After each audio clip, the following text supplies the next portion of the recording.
There's a secret God more powerful than God and the devil combined. A God that's so blasphemous that for centuries just whispering about it could get you branded as a heretic and hunted down. But even though the church tried to hide its existence, this secret God has influenced everything from religion, secret societies, magic rituals, even modern psychology and pop music like Lady Gaga's Abracadabra. Now, as we uncover the truth of this hidden God, you're going to uncover closely guarded secrets about reality and a completely new understanding of yourself and the world around you. In fact, understanding this secret God is key to unlocking your power. But I'll warn you, this is extremely controversial. So is there really a power higher than the God of the Bible and Satan, a force that holds the power of both heaven and hell? Let's begin our discovery of the hidden God called Abraxcas. So who or what is Abraxcas? To find out, we got to take a trip back to the 2nd century CE, straight into the mystical, shadowy world of early Gnosticism. See, Gnosticism, it was a radical, underground, spiritual revolution that seriously pissed off the church. So what was it? Well, the word gnosis means knowledge, but it wasn't just any kind of knowledge. We're talking about secret, hidden wisdom, the kind that could set you free or get you burned at the stake. See, the Gnostics believed that the world wasn't what it seemed at all. They claimed that reality itself was a trap, a kind of spiritual prison designed to keep humanity ignorant of what we really are. And who's the warden of this prison? The God of the Bible. Yeah, to the Gnostics, the creator of this world, the God of Genesis, he was actually a lesser, imperfect being, a false god called the Demiurge, or the Chief Archon. And instead of worshiping this jealous, tantrum-throwing sky daddy, the Gnostics wanted to escape his illusion completely and return to the true divine self, the limitless reality of light beyond this material nightmare. That's where secret knowledge, gnosis, comes in. See, they believed that by awakening to hidden truths, you could free yourself from the grip of this reality.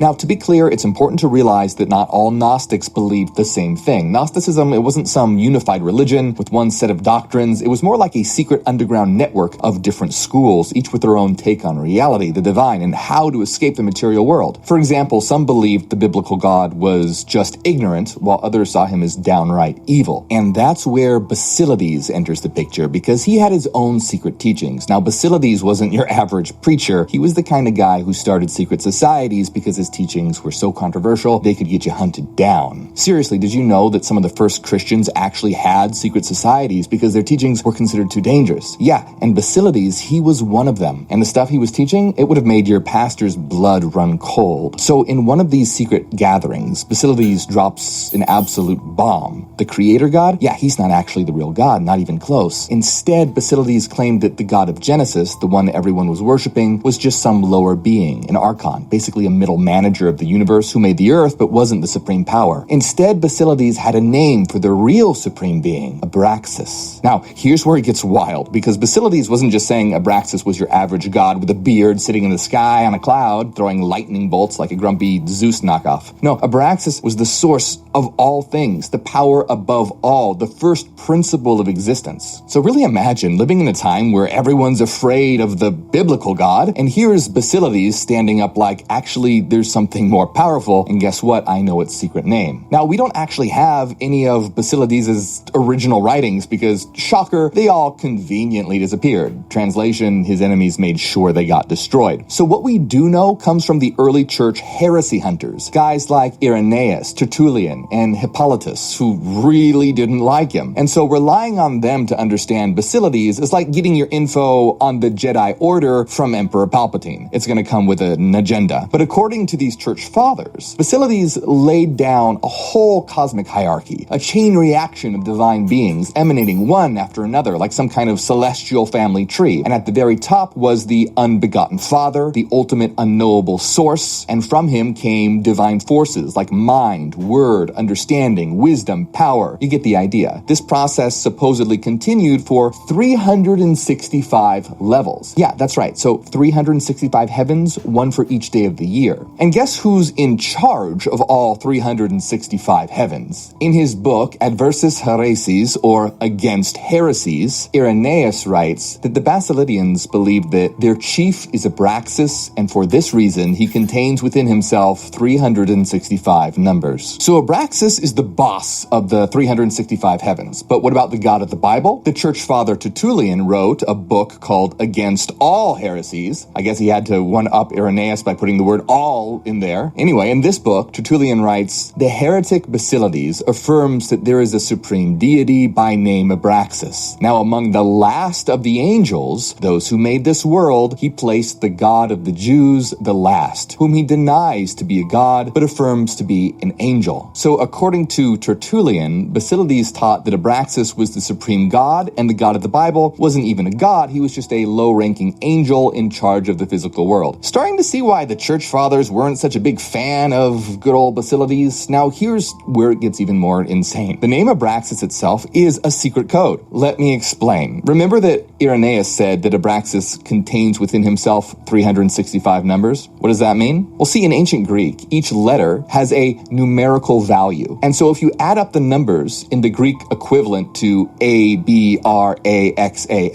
guess what you get? 365. One for every single day of the year. And that wasn't just a random number. It symbolized the 365 heavens. Abraxas rules over all of them. The 365 days over the years, implying he governs time itself, and the 365 parts of the human body. But wait, there's more. Abraxas has exactly 7 letters, which corresponds to the 7 days of the week and the classical planets, the sun, the moon, Mars, Mercury, Jupiter, Venus, and Saturn. So this guy wasn't just ruling the heavens, he was in charge of the planets too. Abraxas had dominion over the entire celestial order, from the heavens to the planets, years, days, even the human body. So according to church fathers like Irenaeus and Tertullian and the rest of the early church's grumpy old men club, Basilides revealed a whole model of the universe with Abraxas at the top, who emanated smaller spiritual beings in sequence. And lurking at the bottom of this heap of angels governing the lowest realm, our world, was the God of the Bible, the creator described in Genesis. In other words, the God worshipped in the Hebrew Bible was, in Basilides' system, just one of the lower angels, not the ultimate God at all. Some sources even say that the Basilidians believed Christ was sent by Abraxas. Tertullian writes, "Christ, he affirms to have been sent, not by the maker of this world, but by the above-named Abraxas." This was heretical with a capital H. To the Orthodox believers, Basilides might as well have detonated a theological bomb. If you were a devout Christian in 150 CE and heard someone say your beloved God was just a low-level angel and that some weirdly named deity was above him, you'd be pretty upset. The church fathers thought Basilides was off his rocker. Irenaeus even says the Basilidians practice magic and use images, incantations, and every other kind of curious art. Which, to be fair, sounds pretty cool. Like, if Irenaeus was trying to make them sound bad, maybe don't list everything that makes them sound metal as hell. Okay, so we have Abraxas described as the supreme deity, the source of all reality. But hold on, at the beginning of this video, didn't we say that Abraxas is a being of darkness too? God and Satan combined. Well, where did that come from? So to figure this out, we need to remember one crucial thing. Everything we know about Basilides' teachings comes from his enemies. So trying to understand Abraxas based on the church fathers' writings is like trying to learn about Dungeons and Dragons from those 1980s Christian pamphlets that said playing it would turn you into a Satanist. It's not exactly the most accurate source material if you're trying to figure out how the game works. So why is this important? Because the church fathers might have gotten it wrong. Let me explain. Most sources say that Basilides saw Abraxas as the supreme being, the source of not just the material world, but all existence, including the transcendent realm, the God above all gods. Sounds pretty great, right? But hold on, because Abraxas is also deeply connected to the physical world. He's linked to 365 days of the year, 365 parts of the body, the 7 planets, the 7 days of the week, all the numbers that scream space, time, and the physical realm. And the Gnostics, most of them saw the material world as a prison, a creation of a false god who keeps us trapped in an illusion. In fact, many Gnostic texts associate numbers linked to the material realm with evil entities called archons, rulers, or demons. For example, a Gnostic text called the Secret Book of John says, "This is the total number of the demons, 365. They work together to complete part by part the psychical and material body." So, while most sources say that Basilides saw Abraxas as the supreme being, some people believe that the early church fathers, like Irenaeus, might have interpreted Abraxas as the ultimate divine being, when in reality he was a powerful archon, the ruler of the physical world, but not the true source of existence. In fact, in a book called The Refutation of All Heresies, they really weren't imaginative with their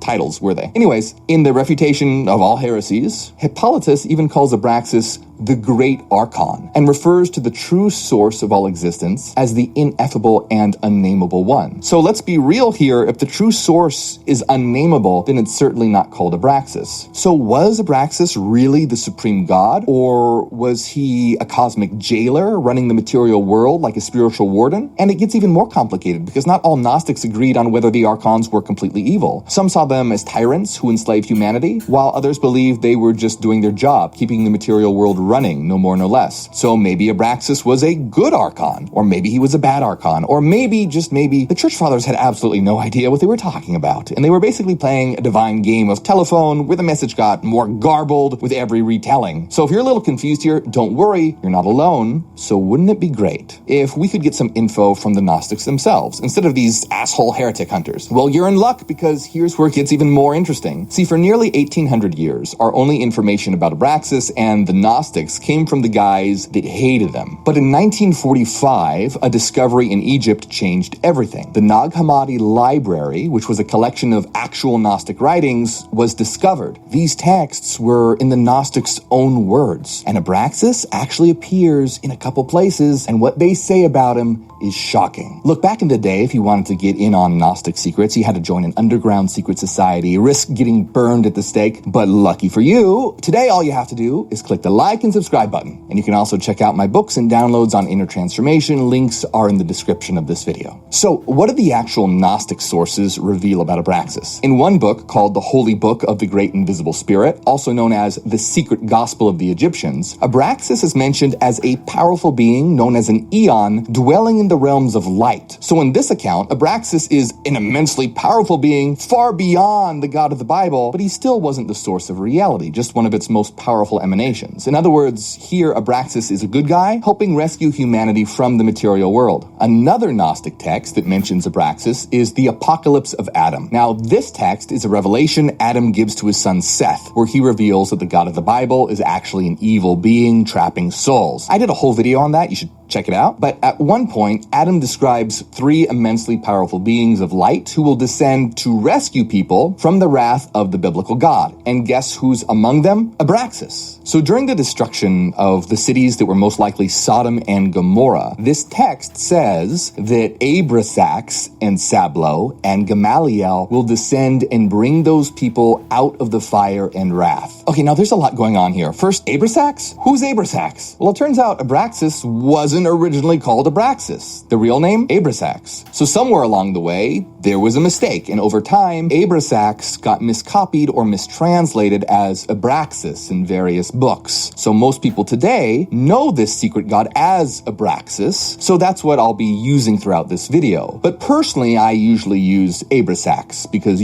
accuracy. So just so you know, if you see Abraxas and Abraxas used interchangeably, that's why. They're the same being, same concept. Okay, so basically, first of all we had was information from the heretic hunters who obviously make mistakes. They didn't even get the name consistent, and were the equivalent of trolls in the Facebook comment section. Most of them said that the Basilidian Gnostics believed Abraxas was the supreme being, the source of all reality, but that's not super clear, because in some cases, it seems like Abraxas might have been the chief ruler of the 365 Archons, and the heretic hunters maybe got confused. But then we get information from actual Gnostic texts themselves, and it describes Abraxas as a powerful being of light, far above the Archons, but not the source of existence. Well, what's going on here? Well, it might be that different Gnostic schools simply adopted the name Abraxas for different beings or concepts, kind of like how one religion's angel can be another's demon. So the Gnostics who wrote the Apocalypse of Adam and the Secret Gospel of the Egyptians, they probably weren't part of Basilidia's group. They might have borrowed the term Abraxas and given it their own spin. So we have this mix of definitions here. Abraxas is the supreme being, Abraxas is possibly an archon, and Abraxas as a divine eon of light. So is it any wonder that later readers would have been pretty confused about his true nature? But as we'll see, this blend of definitions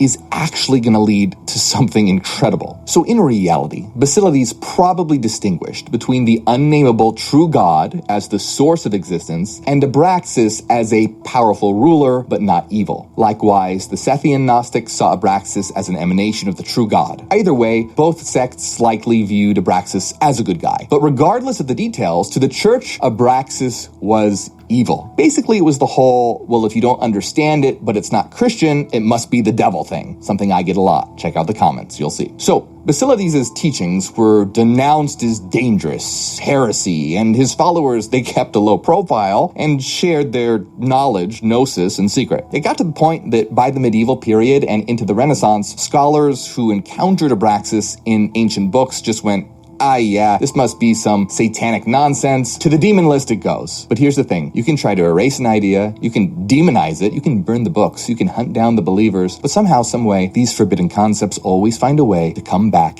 into the world. And Abraxas, he thrived. Because while the official church did its best to stomp him out, his name slipped out into occult traditions, magic, secret societies, pop culture, and even psychology. And this is where it gets really interesting. So what happened to Abraxas after Basilides and his group disappeared? The name could have vanished, but it didn't. Instead, Abraxas went underground into the realm of magic and occultism, and the forbidden name took on a whole new life. While churchmen were busy denouncing it from their pulpits, occult practitioners were inscribing it on scrolls and carving it into gemstones, convinced that this word held incredible power. One of the most interesting artifacts we have are the so-called Abraxas stones, gemstones with the name Abraxas and strange imagery used as amulets or charms to ward off evil and for protection. Here's one example, a carved jasper gem from the 2nd to 3rd century CE depicting the strange form of Abraxas. You can see the figure has a rooster's head, a human torso in armor, and 2 snakes for legs holding a whip and shield. But hold on, we need to talk about this. Why does he look like that? The image of Abraxas has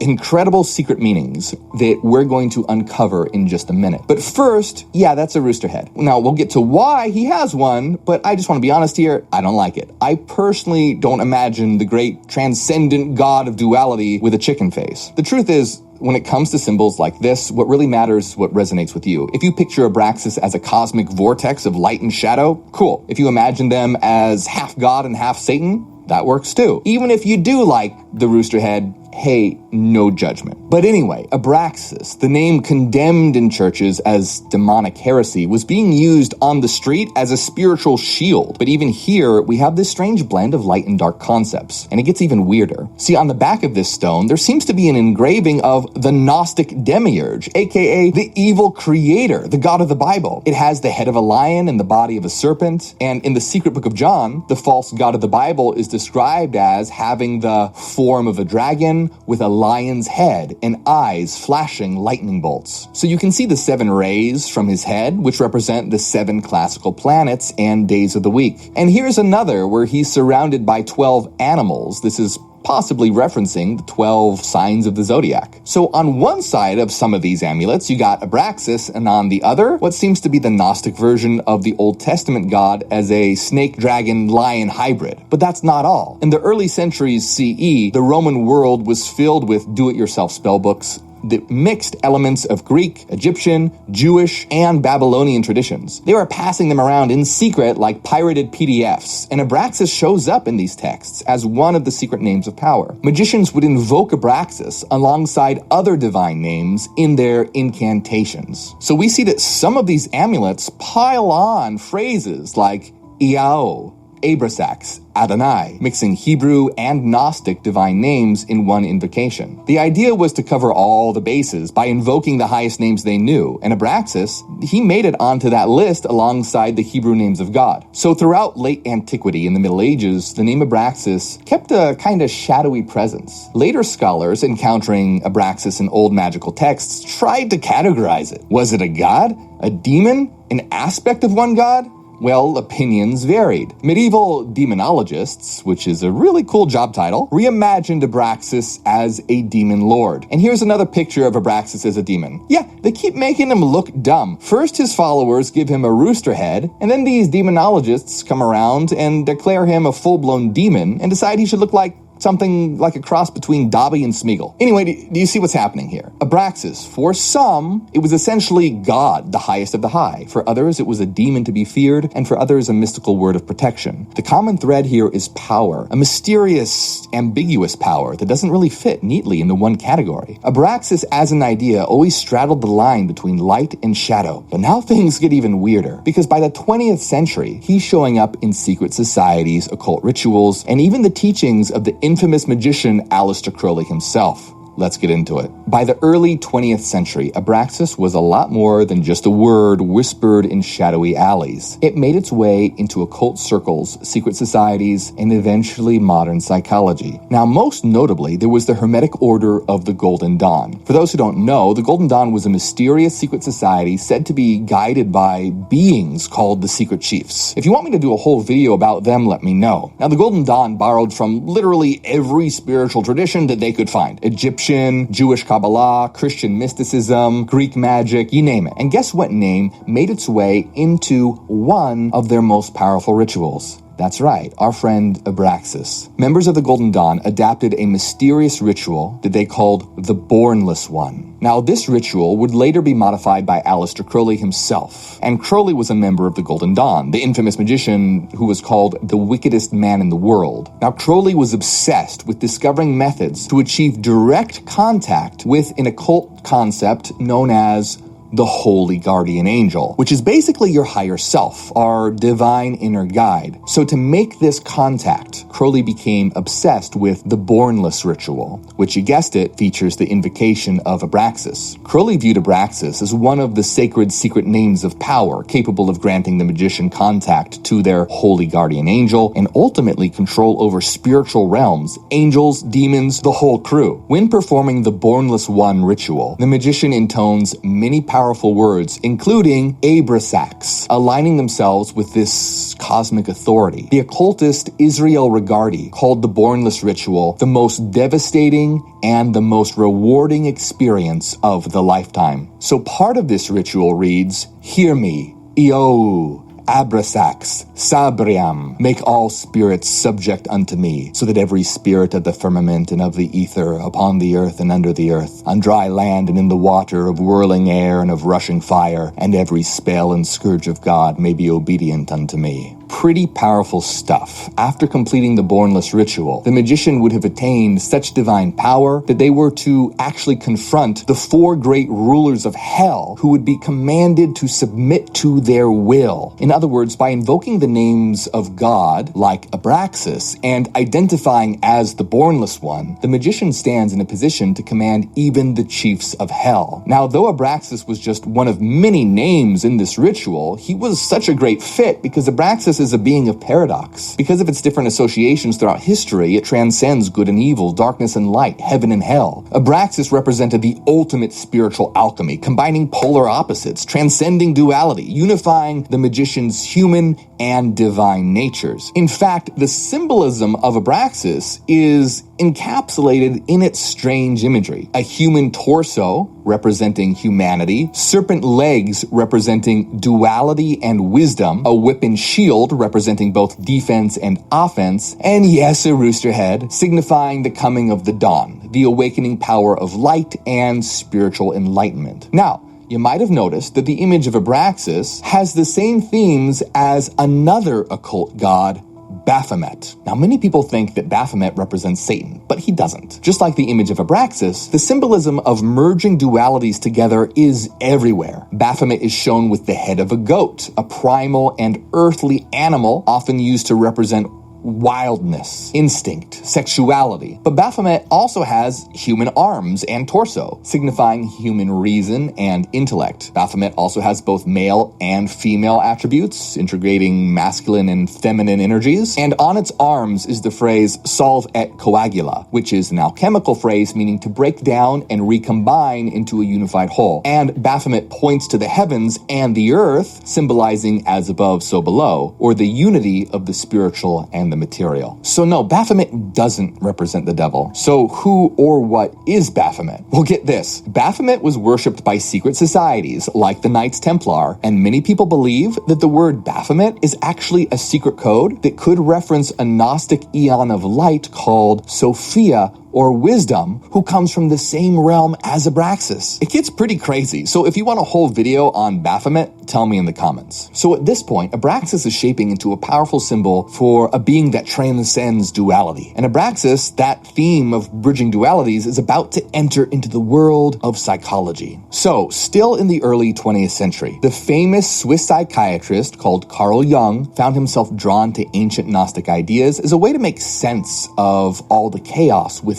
And guess which nearly forgotten Gnostic deity showed up in his inner explorations? That's right, Abraxas. He returned, like a ghost from the past, but this time in the language of psychology. So you know the terms introvert and extrovert? Yeah, Carl Jung came up with those. He was a psychologist who completely changed the way we think about the mind. He popularized the idea of archetypes, universal patterns that show up in stories, myths, and even our personalities. He also emphasized the importance of the unconscious, the deeper parts of our mind that shapes our thoughts and behaviors without us even realizing it. Oh, and one of his biggest ideas? The shadow self, the hidden, darker parts of us that we push away. And shadow work? That's a process of facing those parts, understanding them, and integrating them to become whole. Starting to sound familiar? In 1916, Jung wrote a mysterious book called The 7 Sermons to the Dead, but not as himself. Guess who? Basilides. Yeah, that Basilides, the ancient Gnostic teacher from the 2nd century, the guy who started all this Abraxas stuff. Jung didn't even put his own name as the author of the 7 Sermons to the Dead. Instead, he put Basilides. In other words, he treated this text as if it came through him, almost like a message from the unconscious or a mystical revelation. Jung later said that one evening, his house felt full of spirits, the dead, who came seeking teaching. And in response, Jung wrote the 7 Sermons as if he was Basilides of Alexandria himself, who better to deliver secret wisdom than an ancient Gnostic master. And you know how we tend to think of God as all good and the devil as all evil? Well, Jung took that idea and completely flipped it on its head. And at the center of it all, Abraxas, a force beyond both God and the devil, beyond good and evil. Jung wrote, "This is a God whom ye know not. We name it Abraxas." Jung essentially resurrected Abraxas after nearly 1800 years, but not as some deity to worship, more like a symbol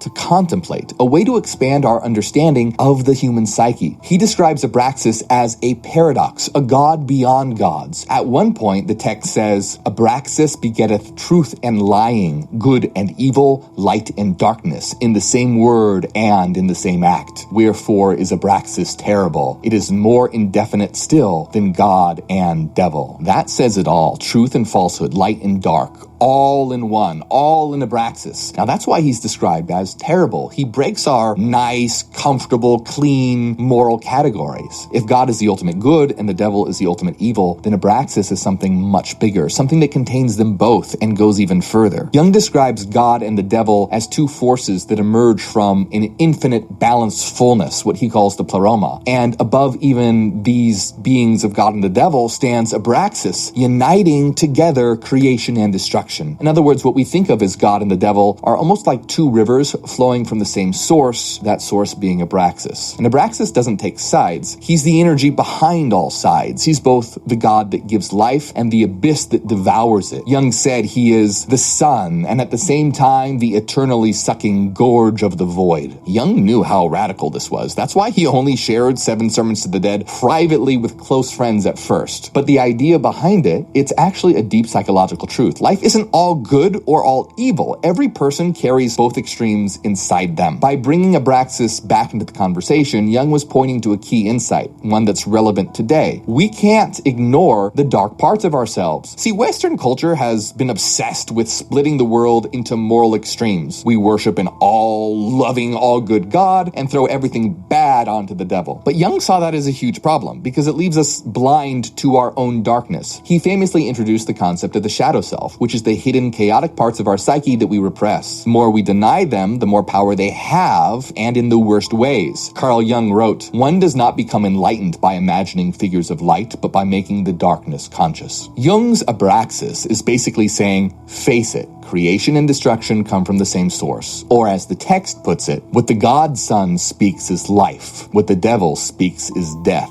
But Abraxas speaks that hallowed and accursed word that is at once life and death. Abraxas isn't about choosing sides. He's the whole picture. The sacred, the profane, the light, the shadow, all contained in a single force. Jung saw this as the key to self-realization. The goal isn't just to be purely good by rejecting everything dark within us. The goal is to integrate the whole psyche, light and shadow, conscious and the unconscious, persona and hidden self. Abraxas is, in Jung's words, the God we had forgotten. Not some kind of external deity, but a symbol of the totality of the self. Think about it. Most of us like to believe we're good people. We push our darker impulses away into the darkness of our unconscious, and we try to pretend that it's not there. But Jung would say, hey, don't fool yourself. That darkness is still in the house. You just locked it in the basement. And ignoring it, that gives it more power over you. Abraxas is a wake-up call that the highest truth isn't found in just clinging to the light and rejecting all darkness. It's recognizing the unity behind them. It's like the yin-yang symbol in Eastern philosophy. Each side contains a seed of the other, and both are part of a greater whole. And yeah, Jung was definitely aware of Eastern thought. He likely saw Abraxas as an analogy for the union of opposites, like yin and yang. It's kind of wild when you think about it. A once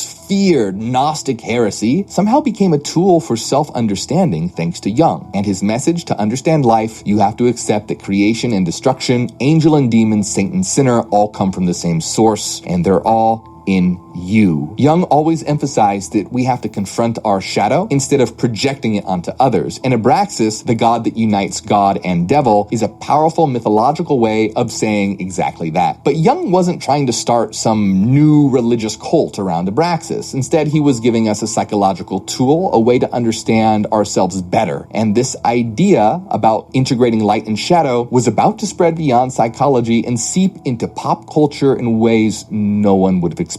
So here's where things get really wild. See, the word abracadabra might not just be some random magic phrase. Some esoteric scholars believe it traces back to Abraxas. Now, Lady Gaga's Abracadabra video leans straight into the concept of merging light and dark. The song itself is an incantation. She chants the word abracadabra repeatedly, amplifying its power, just like an occult ritual. But the real magic is in the visuals. Throughout this video, we see constant symbols of duality. The black and white checkerboard patterns representing the balance of opposites, the mirrored inverted A's in Lady Gaga, a direct nod to the law of as above so below, the Hermetic principle that says the unseen world, the spiritual, the unconscious directly shapes the physical, and then we have the black and white costumes of the dancers, and of course Gaga herself portraying both a light and dark version of herself. This is pure Abraxas energy, and I did a whole video on the occult symbolism in Gaga's video, so give it a watch. So the ultimate question is there really a power more powerful than God and the devil combined? After all our explorations, we can say yes, but it's not some super being ruling from the heavens, it's a principle. Abraxas isn't a literal deity, it's a symbol of totality beyond duality. Because of its various definitions throughout history,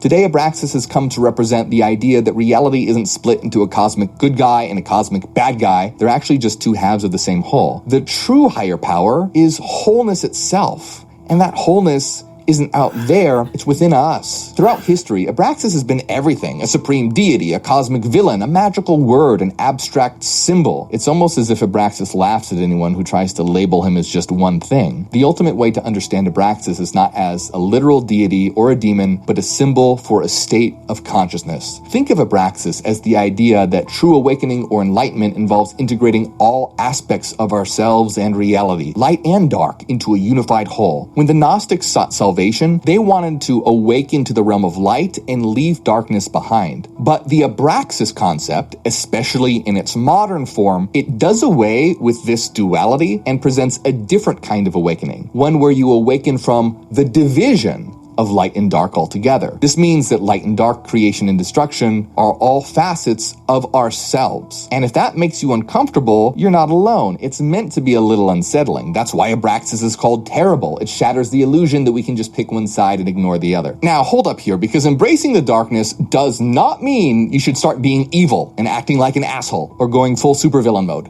Not at all. Think of it like this. You can try to cling only to the light, to be perfectly kind, gentle, and selfless. But if you refuse to acknowledge that you have darker impulses, you'll just cast a bigger shadow behind you. The parts of yourself that you deny, they don't disappear, they just go underground, waiting for the right moment to explode. So take anger, for example. Society usually tells us, hey, anger is bad and we should suppress it, that good people don't feel it. But here's the truth. Anger is just energy. And like any energy, it can be destructive or constructive, depending on how you use it. If you repress it, it festers, turning into resentment, passive aggression, or even self-sabotage. But if you acknowledge it, understand it, and channel it with purpose, it can become power. Great leaders, artists, and revolutionaries didn't become who they were by suppressing their anger. They transformed it into action. Creators pour their frustration into art. Athletes transmute it into strength. Even in personal life, standing up for yourself isn't about being consumed by rage. It's about using your fire in a way that serves you. So embracing Abraxcas means to face and integrate your shadow instead of pretending it's not there. It's about recognizing that your fears, desires, angers, and ambitions aren't things to erase, but to understand and integrate. Or as Jung said in the 7 Sermons to the Dead, to resist it not is redemption. Jung called this shadow integration, the process of consciously acknowledging and making peace with the parts of yourself you were taught to reject. By integrating your shadow, you actually empower the good in you, because it's no longer being sabotaged by the parts of yourself that have been left in the dark. When you integrate both shadow and light, you don't just balance them, you transcend them. You become something beyond duality, something higher. Jung called this individuation, the process of becoming your full, authentic self that's not ruled by unconscious forces pulling you in opposite directions. Light and darkness stops being a battle, and instead you become the force that holds both. Like Abraxcas, you're not trapped by either. You are the totality, the wholeness, the creator of your own reality. In other words, the age-old battle between light and dark has had a missing piece, and the missing piece is unity. We are both light and shadow. And the moment that we embrace that truth, that's when we become whole. Now, we talked a lot about magic and the occult today, but what if Jesus was actually an occult magician? Watch my video, The Lost Magic of Jesus. It'll change the way you see everything. Or if you want to know